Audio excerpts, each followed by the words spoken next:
बंटवारा हुआ है ना हुआ की तब तो कोडरमा बलन बड़ी बेसा बंटवारा हुआ है। दो भाइयों में बंटवारा होता है, साथ पढ़ता है, साथ खेलता है, साथ लड़ता है, लेकिन शादी ब्याह जब होता है और थोड़ा सा जब माता पिता बूढ़े होने लगते हैं तो उनका बंटवारा होता है।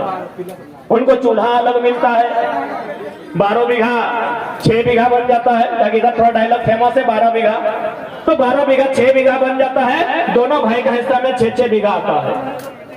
तो ठीक उसी प्रकार बिहार जो बिग भरम फैलाते हैं, मैं साफ कहता हूं कि बिहार हमारा बड़ा भाई है। संविधान की दृष्टिकोण से, भौगोलिक दृष्टिकोण से नहीं, सामाजिक दृष्टिकोण से नहीं, सांस्कृतिक दृष्टिकोण से नहीं, भाषा के दृष्टिकोण से नहीं, संवैधानिक दृष्टिकोण से बिहार हमारा बड़ा भाई है। आज खुले मंच में हम स्वीकार करते हैं और हम ये मानते हैं जिस प्रकार दो भाइयों में बंटवारा होता है उसी प्रकार बिहार और झारखंड में बंटवारा हो चुका है। बाकायदा 2000 में हुआ है, 15 नवंबर को हुआ है। बाकायदा बिहार राज्य पुनर्गठन अधिनियम के तहत हुआ है। जब दो राज्यों का संवैधानिक बंटवारा हो चुका है, जब दो भाइयों का बंटवारा होता है तो बड़ा भाई का ये किसी भी सूरत में कर्तव्य नहीं बनता है कि छोटा भाई के जड़ और जोरों पर नजर गड़ाए।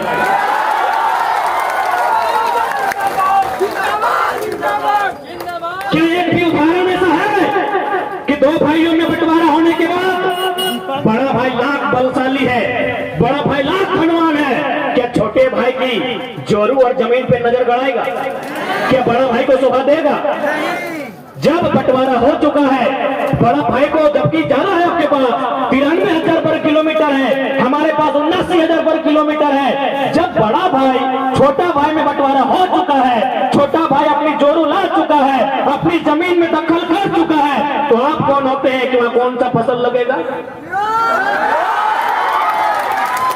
बकायदा मैं यूपी बिहार जो दिग्भ्रम फैलाया जाता है, मैं उनसे साफ साफ कहना चाहूंगा, हम स्वीकार करते हैं कि संवैधानिक दृष्टिकोण से बिहार के लोग हमारे बड़े भाई हैं। 2000 में हमने आपसे अलग होकर अपना हिस्सा लिया है, अभी हिस्सा हमारा है।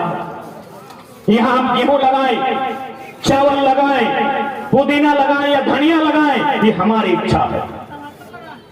ये खिले रहने दें, खिले रहने दें, हम कुछ ना लगाएं, ये हमारी इच्छा है, क्योंकि हमने आपसे बंटवारा ले लिया है। तो इसलिए इस बात का दलील मत दीजिएगा। अगर कोई इस बात का दलील देता है तो बहुत गलत दलील देते हैं। दूसरा बात, मेरे अगर प्यारे बिहार यूपी के साथी भाईगण मेरी बात सुन रहे हैं तो याद रखिएगा, बंटवारा भी बहुत किस्मों का होता है। अगर भाई समझदार होता है, अगर भाई दयालु होता है तो बंटवारा सहूलियत के साथ होता है, बिना पंचों के होता है, बिना रगड़ के होता है, बिना झगड़ और झगड़ा के होता है। हमारा बंटवारा 88 साल बाद मिला है। हमारा बंटवारा 88 साल बाद मिला है, यानी हजारों बार पंचायती हुई, हजारों बार मीटिंग हुए, हजारों बार मांग मांगी गई, लेकिन उसके बाद भी 88,000 बलिदान के बाद 88 साल बाद झारखंड बना। 1912 में सबसे पहले मौखिक रूप से झारखंड अलग राज्य की बात कही गई थी। सन 1912 में सबसे पहली बार मौखिक रूप से मांगा गया था कि हमें झारखंड दीजिए। उसके 16 साल बाद जब साइमन कमीशन भारत आया था, आपको तारीख बकायदा याद होगी क्योंकि उस समय नारा भी लगा था साइमन गो बैक। 1928 यानी 16 साल बाद जब साइमन कमीशन भारत आया था तो हम लोगों ने पहली बार बकायदा लिखकर, 12 में बोलकर और 28 में लिखकर मांगा था कि हमें अलग झारखंड राज्य चाहिए। झारखंड के बारे में कभी राष्ट्रपिता महात्मा गांधी आए, कभी महानायक नेताजी सुभाष चंद्र बोस आए, लेकिन उनके कानों में हमेशा इस बात को रखा गया है, उनके कानों में हमेशा इस बात को रखा गया है कि हमें अलग झारखंड भी चाहिए।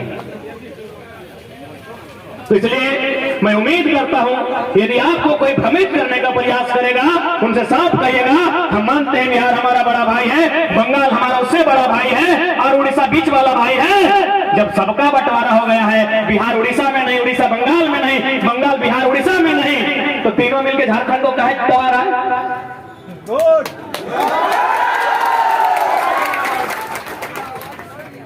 हमने देहात में कहते टहले के लला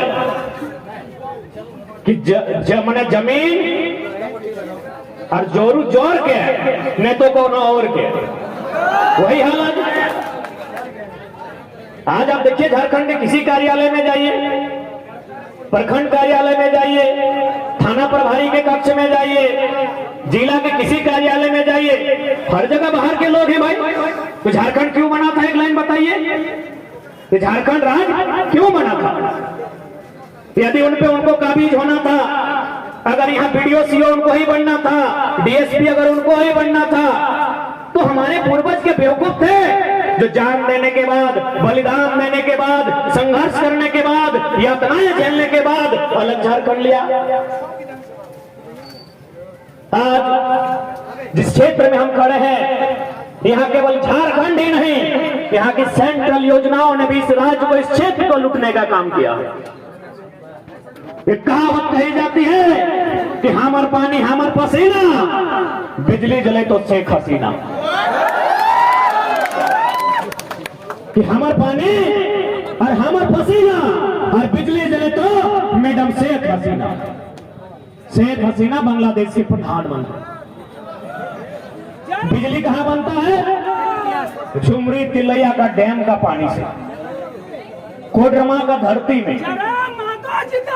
जब बिजली कोडरमा का धरती में बनता है, जब वो पानी हमारा है, जब वो साधन संसाधन हमारा है, तो बताइए कोडरमा में कितना घंटा बिजली जलता? देख लेता है, ठीक है, कम से कम 18 घंटा। आगे देखा, ये तो वही बात हुआ ना कि रंधनी के भात में,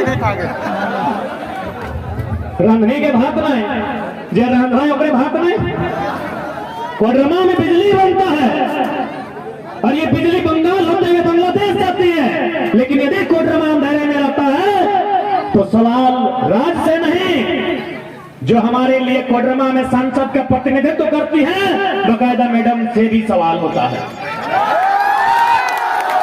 क्योंकि इस कोडरमा लोकसभा विधानसभा के नेतृत्व करने वाली दोनों नारी शक्ति का प्रतीक है।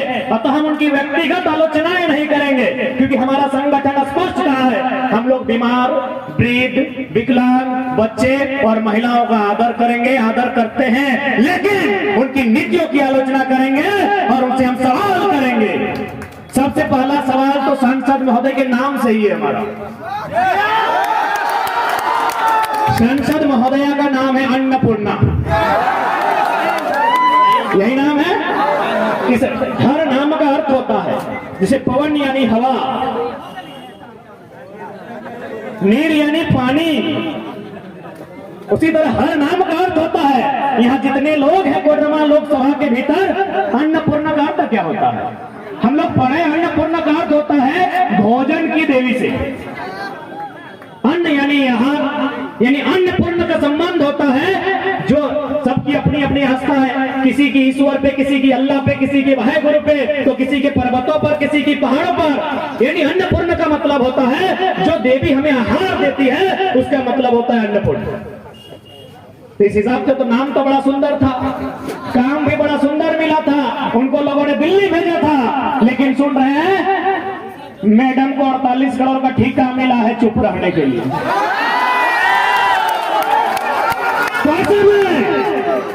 हम उनको माता स्वरूप मानते हैं, क्योंकि वो हमारी मां समान होंगी, लेकिन उनकी जो नीतियां हैं उनकी हम आलोचना करेंगे और बाकायदा मैडम से कहेंगे कि पहले अपने नाम का मतलब जानिए मैडम। अन्नपूर्ण का मतलब होता है भोजन देना, भोजन देने वाली देवी को अन्नपूर्णा कहा जाता है। आप तो भोजन छीन रहे हैं, TTPS में धरना में बैठे हैं, कई गांव के लोग जिनका जमीन विस्थापन नहीं हुआ है, जबरन कंपनी अधिग्रहण कर रही है। अरे आप अपने नाम के उल्टा काम कर रहे हैं। आपके नाम का मतलब है भोजन देना, आप कोडरमा का भोजन छीन रहे हैं। इसलिए मैं आपसे निवेदन करूंगा, या तो अपना नाम बदलिए या तो कुर्सी बदलिए।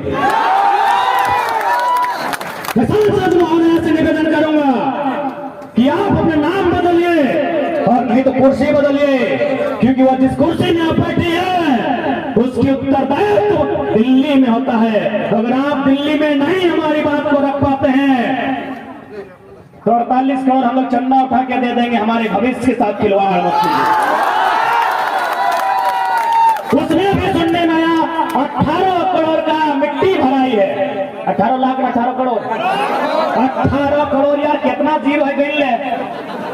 18 करोड़ का मिट्टी भराई है, सुने 1 करोड़ में ही काम निपटा दिया है। एक तो नाम अन्नपूर्णा, ऊपर से एक मातृशक्ति, एक देवी का, यानी उनका रोल होना चाहिए था कि कोडरमा की जनता को भोजन कैसे मिले। उनका कर्तव्य होना था कि कोडरमा के लोग, भूख से बिलबिलाते लोग, छात्र जो आज परेशान हैं, इनको रोजगार कैसे मिले, इसकी दिल्ली में चर्चा करनी थी। इसलिए आज अभी मानसून सत्र चल रहा है, यदि वास्तव में आपके नाम की सार्थकता है तो दिल्ली में जाइए और अभ्रक राजधानी को लीगल बनाइए, क्योंकि अभ्रक चुनना इलीगल है। इलीगल है ना? जब अभ्रक चुनना इलीगल है तो भाई इसका मतलब है अभ्रक राजधानी आप कैसे बुला रहे हैं? अभ्रक राजधानी आप इसलिए बुला रहे हैं क्योंकि अभ्रक पाया जाता है तो लीगली ना, इसलिए जाके बकायदा, चूंकि अभ्रक का कारोबार, चूंकि ये खनिज संपदा है और खनिज संपदा का कहीं ना कहीं अधिकार क्षेत्र सेंट्रल में होता है, बकायदा मैडम को जाना चाहिए और वहां इस बात को रखना चाहिए कि अभ्रक चुनना, जिसको हम लोग ढीबरा बोलते हैं, ढीबरा चुनना कानूनी किया जाए और जो लोग उस क्षेत्र के हैं उन्हें विशेष अधिकार मिले ताकि उनका भरण पोषण, उन्हें रोजी रोजगार मिले।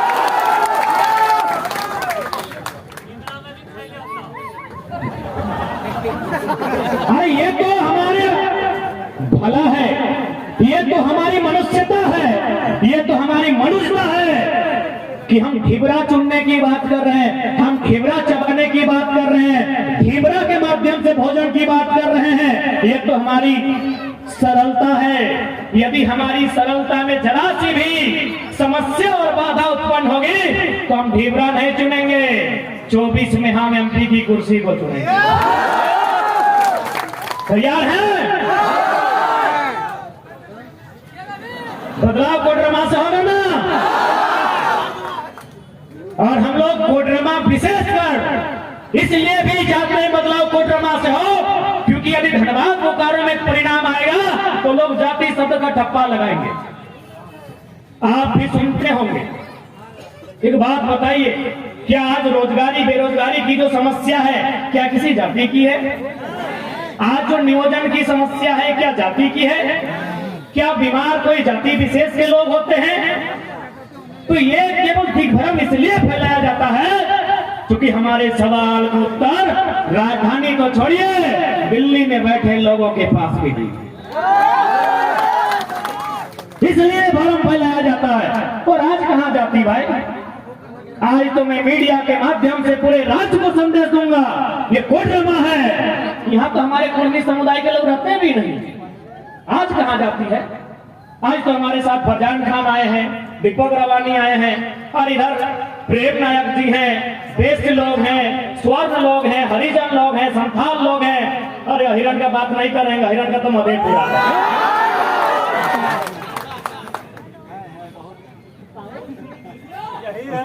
इसलिए आज मीडिया के माध्यम से बकायदा हम ये बात को कहेंगे कि आज कहां जाती है, ढूंढिए, पूछिए, इनको पूरा नाम पूछिए, देखते हैं कितनी महतो सरनेम के लोग होंगे। और महतो भी होंगे, इसका मतलब क्या है? हिरण लोग भी महतो लिखता है, बेसी लोग भी महतो लिखता है, प्रजापति लोग भी महतो लिखता है। पूछिए कितने लोग कुर्मी।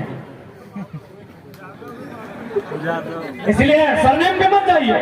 झारखंड में 14 समुदाय के लोग सरनेम महतो लगाते हैं। तो मेरे साथियों, आज इस आंदोलन को जातिवाद इसलिए तब्दील किया जाता है ताकि इसे कमजोर किया जा सके, क्योंकि 23 सालों में पहला आंदोलन है जिसमें लोग इस प्रकार जागरूक हुए हैं। निर्मल दा ने जो कहा था, एक बार रिपीट करते हुए उदाहरण लेंगे कि सवाल बनकर फिर उठूंगा, जो बन पड़े सो जवाब रखना, मेरा खून बेकार ना जाए, मेरे खून का हिसाब रखना। तो निर्मल दा ने कहा कि सवाल बनकर फिर उठूंगा, निर्मल दात तो निर्मल दात है भाई, इस बात में जरूर कुछ गहराई होगी। ऐसे तो उन्होंने नहीं कहा था कि सवाल बनकर फिर उठूंगा, वे तो हमारे बीच नहीं है, उनका शरीर नहीं है, लेकिन फिर भी उन्होंने मरते मरते कहा कि सवाल बनकर फिर उठूंगा। इसका मतलब है चाहे 60 40 हो, चाहे 1932 का खतियान हो, चाहे ढिबरा हो, चाहे केटीपीएस हो, जो जो सवाल करता है हर एक शख्स निर्मल है। यही तो कहा था ना कि सवाल बनकर फिर उठूंगा। ले भैया उठ गया है, इस बार एक और नहीं 1000 निर्मल उठा है। आए कौन इस सवाल को उत्तर देगा? निर्मल दा ने यही कहा था कि सवाल बनकर फिर उठूंगा, जो बन पड़े सो जवाब रखना। यहाँ मुख्यमंत्री के पास जवाब ही नहीं है। हम लोग बोले राजा साहब 3 को केस कर दिया। अरे राजा साहब बोलने से कोई केस करता है? हाँ बताइए, बकायदा कभी उनको हम लोग कभी गलत शब्द नहीं बोले हैं। नाम में लिए तो हेमंत भैया, हेमंत दादा, अब तो राजा साहब बोलते हैं, फिर भी डुमरी में केस कर दिया 3 को। जुलूम किया ना राजा साहब। सही बात है, हम लोग केस मुकदमे से नहीं डरते हैं। और बकायदा जब नौजवान का जिक्र आता है ना, तो नौजवान का संबंध लाल रंग से होता है। ये लाल क्रांति है, नौजवान का संबंध लाल रंग से होता है। लाल रंग को भी आप 2 हिस्सों में बांट सकते हैं। यदि क्रांति के मतवाले हैं, यदि क्रांति के मतवाले हैं, यदि इनकलाब वाले हैं, तो लहू का रंग लाल होगा। यदि क्रांति के मतवाले हैं, इनकलाब वाले हैं, तो उनके बदन में जो लहू है उसका रंग लाल होगा। और इनकलाब नहीं, अगर आशिक भी हैं, तो उनके मासूका की चूड़ी का रंग लाल होगा। नौजवान का मतलब ही होता है लाल, आंख लाल, कपार लाल, गुस्सा लाल, सब लाल। यदि क्रांति करने वाला है तो उसको लहू लाल दिखता है, और प्रेम करना वाला है तो सजनी की चूड़ी का रंग लाल। खैर यहाँ तो सब क्रांति वाले हैं, क्या कि सब क्रांति नहीं करेंगे तो नीति नहीं बनेगा, और नीति नहीं बनेगा तो नियुक्ति नहीं आएगा, और नियुक्ति नहीं आएगा तो नौकरी नहीं मिलेगा, और नौकरी नहीं मिलेगा तो शादी नहीं होगा, तो सजनी कहाँ, चूड़ी का रंग कहाँ? 60-40 ना चलतो, 60-40 ना चलतो। यदि 60-40 चलतो तो प्यास बहरिया नहीं मिलतो। क्या देतो भाई, कहा देतो अपन बेटिया के नौकरिया न खो, कहा देतो मिलता नहीं ना। तो आज ये जो लड़ाई है, ये लड़ाई झारखंड को बचाने की है। दिल्ली की बात करें या राजधानी की बात करें, आप देखिए समझाते हैं। अभी हाल फिलहाल 3600 मास्टर का बहाली निकला।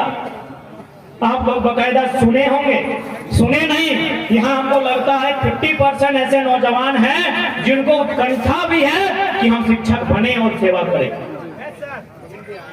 यहाँ बहुत सारे ऐसे नौजवान हैं, या फिर दूर दराज में बैठी कोई बहिनी होगी जिसके मन में ये लालसा है कि हम भी शिक्षक भर्ती की परीक्षा में बैठे, हम भी शिक्षक बने। लेकिन आपको जानकारी होनी चाहिए 3600 में 1200 बाहर के लोगों को भेजा गया। तो बताइए मेरे अभिभावकों, क्योंकि बार बार कहते हैं नया लड़का लोगे, चेंगड़ा लोगे, चेंगड़ा लोगे, क्या अभिभावक लोग का कर्तव्य नहीं है? आखिर अभिभावक लोग अपने बच्चों का परवरिश क्यों करते हैं? इसीलिए परवरिश करते हैं, उन्हें इसीलिए पढ़ाते हैं कि बच्चा पढ़ेगा, एक छोटी सी तालीम लेगा, और एक छोटा सा व्यापार, काम, नौकरी करेगा, और अपने परिवार को सुचारू रूप से चलाएगा। इसीलिए, लेकिन आज अगर हम 3600 को 24 जिला में डिवाइड करते हैं, तो 24 को 3600 से डिवाइड करते हैं तो एक जिला के हिस्से में 150 नौकरी आती है। कोडरमा में शायद 6 ब्लॉक है ना जी, 6 ब्लॉक है कोडरमा में, डोमचांच, जयनगर, कोडरमा। 3 हमको याद था, 3 बात कर दीजिए। हाँ वो सतगावा, मरकच्चो, हाँ मरकच्चो का भी धनबाद वाला गाड़ी आता है। अरे वो इधर मिला था रास्ता में चलवाना। तो 6 ब्लॉक को यदि 150 से फिर भाग देते हैं ये हिसाब तो सब निकाल लेगा रे। 150 यानी 25 ओवर, एक ओवर में 6 बॉल, 25 ओवर आधा, यानी एक ब्लॉक के हिस्से में 25 को नौकरी आता है। ये कोडरमा ब्लॉक है, यहाँ कोडरमा ब्लॉक के साथी आए हैं, बताइए क्या 25 को सरकारी नौकरी आपके ब्लॉक के हिस्से में आया है? पढ़ने वाले नौजवान, मैं अभिभावकों से ये सवाल करूंगा, हमें सवाल करा है तोरानी से कि 25 को सरकारी नौकरी, मास्टर की नौकरी, जाकर अभी पेमेंट 60,000, 2 साल बाद 1 लाख बताए कि 25 को कोडरमा प्रखंड के हिस्से में आया? नहीं आया भैया। 25 को नौकरी मिलना था, कोडरमा को 25 को मिलना था। एग्जाम्पल दे रहे हैं क्योंकि हो सकता कोडरमा का 110-20 भी हो सकता है, जिला वाइज भी बहाली होता है, हम उदाहरण दे रहे हैं। यानी 25 को नौकरी कोडरमा के ब्लॉक के हिस्से में आना था, यदि 25 को नहीं आया है इसका मतलब आपके हिस्से को राजा साहब ने बेचा है, और यदि राजा साहब ने बेचा है तो अब जनता को रोटी चबाने का नहीं, दाल रोटी 5 टका में खाने का नहीं, अब 2024 में कोडरमा की लोकसभा और विधानसभा चबाने का टाइम है। क्या आप तैयार हैं? और नहीं तैयार है तो फिर वही हमर पानी हमर पसीना, बिजली जले तो शेख हसीना।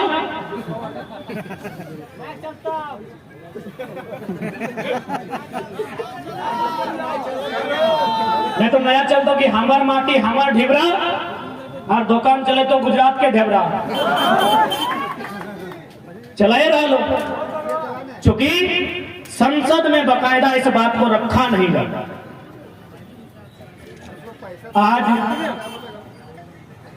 झारखंड राज्य की अगर बात करें, हेलो, तो जब झारखंड राज्य का गठन हो रहा था 2000, हमारे इस राज्य के सर्वोच्च रहनुमा प्रभात कुमार जो राज्यपाल थे, हमारे राज्य के प्रथम राज्यपाल, उन्होंने एक स्टेटमेंट दिया था कि जिन साधन संसाधनों के साथ, जिन परिस्थितियों में झारखंड राज्य बिहार से अलग हुआ है, आने वाले 20-22 सालों में ये भारत देश का नंबर 1 राज्य होगा।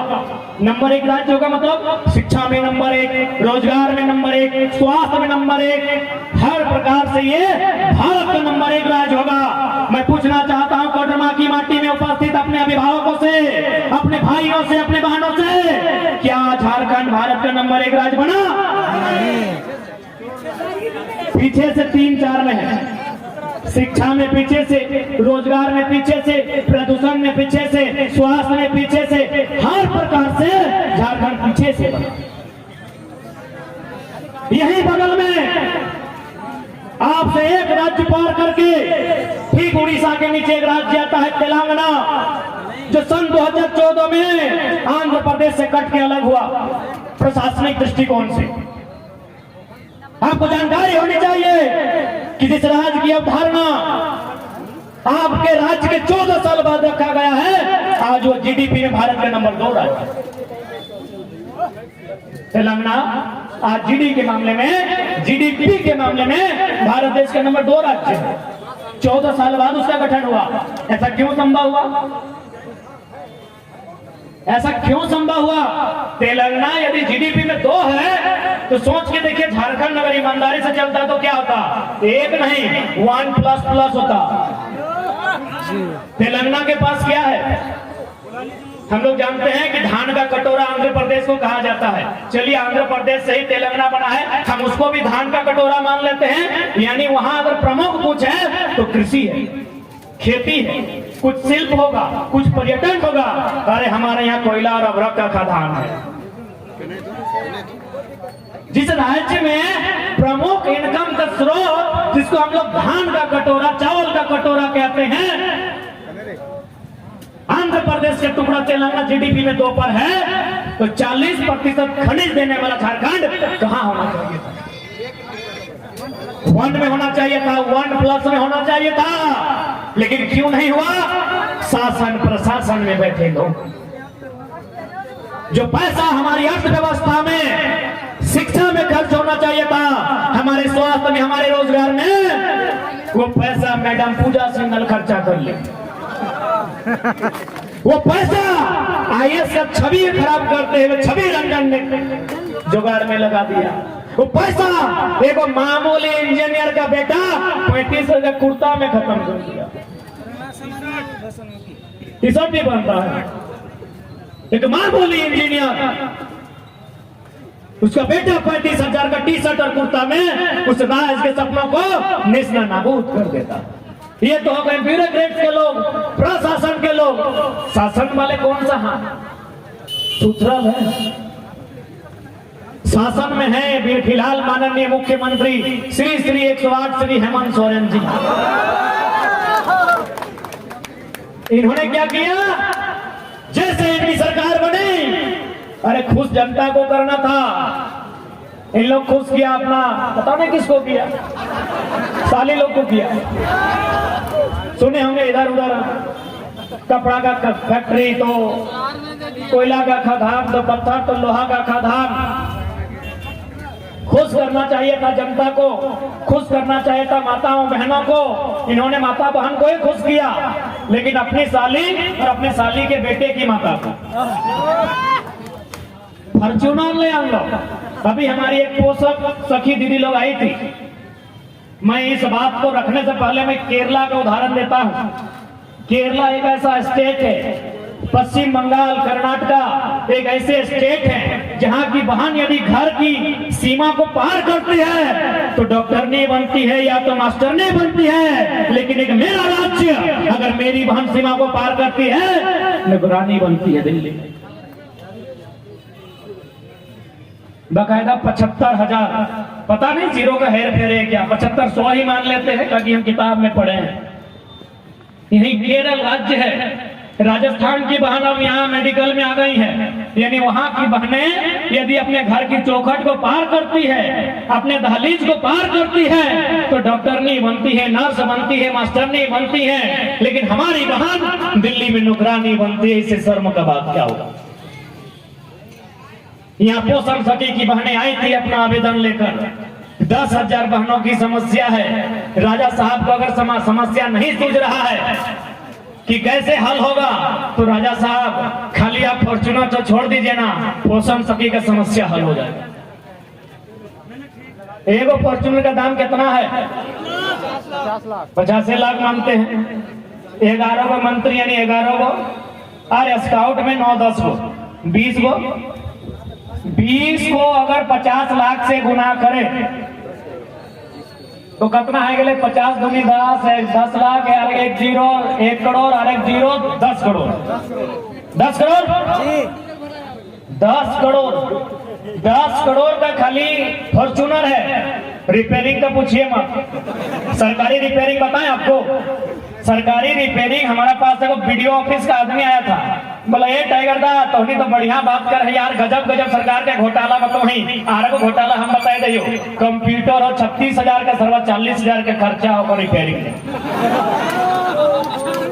तो फॉर्च्यूनर का दाम 10 करोड़ है ना नीतीश दा? अब रिपेयरिंग में भी तो खर्चा है। तो माननीय मुख्यमंत्री दिल को बड़ा कीजिए, और जो पोषण सखी हैं या फिर स्वयं सेवक है, हमको लगता है उनकी समस्या का समाधान केवल आप अगर फॉर्च्यूनर त्याग देंगे तो उनकी समस्या का समाधान है। बहुत सारे अभिभावक यहाँ बैठे हैं।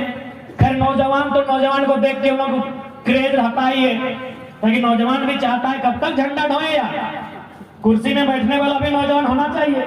लेकिन अभिभावकों के मन में सवाल आएगा कि नया लड़का लोग कैसे हैंडल करेगा। हम लोग विशेष कुछ नहीं करेंगे, बस छोटी छोटी बातों पर अगर अमल करेंगे तो हमारी राज्य की विधि व्यवस्था को सुचारू रूप से चलाया जा सकता है। बकायदा हम अपने 2-3 सभा में ये स्कूल का ड्रेस का जिक्र किए हैं। पहले नहीं करते थे, बीच में अचानक मेरा भी दिमाग में इस बात आया, किसी अभिभावक के माध्यम से इस बात का हम जिक्र किए हैं। अभी हमारे स्कूल का ड्रेस क्या है? हाँ, जो दादा का गमछा का रंग है हरा। इस बात को गंभीरता पूर्वक सुनिएगा। इससे पहले जब हमारी विधायिका मैडम शिक्षा मंत्री थी तो उनको शायद मालूम भी नहीं कि बिहार देश है कि विदेश है, ये उस समय की बात है। सबसे पहले वो भी हमारी मां समान है, उनको प्रणाम करते हैं, नारी शक्ति है, लेकिन अगर कुछ नीतियां गलत होंगी तो उनकी तो आलोचना करेंगे। तो मैडम को तो ये भी पता नहीं कि बिहार पड़ोसी राज्य है कि पड़ोसी देश है कि विदेश है, खैर जो भी हो शिक्षा मंत्री थे। उसी समय हमारे स्कूल का ड्रेस बदलता है। उस समय भी एक बार स्कूल का ड्रेस बदला, फुल पैंट हो गया कत्था, कत्था ना, हाँ मैरून गेरून जो भी बोलते हैं, और कुर्ता हो गया सादा से थोड़ा डिफिकल्ट, सादा भी नहीं, थोड़ा घी कलर का, ध्यान दीजिएगा बाकायदा। भले आपको लगेगा ये तो ड्रेस का मामला, इसमें क्या समस्या है तुमको, ये तो ड्रेस का मामला है। ड्रेस नहीं है, अभी सबको फ्रेश कर रहे हैं। अभी कोडरमा का पूरा गांव चप्पा चप्पा छानिए, चलिए उतना बड़ा पूरा कोडरमा नहीं। हमारा सबसे पुराना दोस्त यहाँ राहुल यादव है। राहुल यादव का गांव का नाम पिक्चो है, गांव बदल लिया राहुल, तो जो भी है राहुल से हम बकायदा ये पूछेंगे, अगर राहुल है तो मेरे सवाल का उत्तर देगा कि तुम्हारे गांव में जडेजा होगा, नहीं है तो दोनों है, हाँ जडेजा, तुम्हारे गांव में ईमानदारी से बताओ अब तक तुमने कितने लोगों को कत्था रंग का फुल पैंट पहनते हुए देखा है? पूरे गांव में 1000 पुरुष होंगे, 1000 पुरुष के पास कम से कम 2 को फुल पैंट होगा। बताइए कितना का रंग कत्था होगा या कितना का रंग हरा होगा? नहीं है। चूंकि ये बात सभी जानते हैं कि जिन 2 रंगों का मैं नाम ले रहा हूं ये प्रचलन में नहीं है। कौन सा रंग गांव में मिलेगा?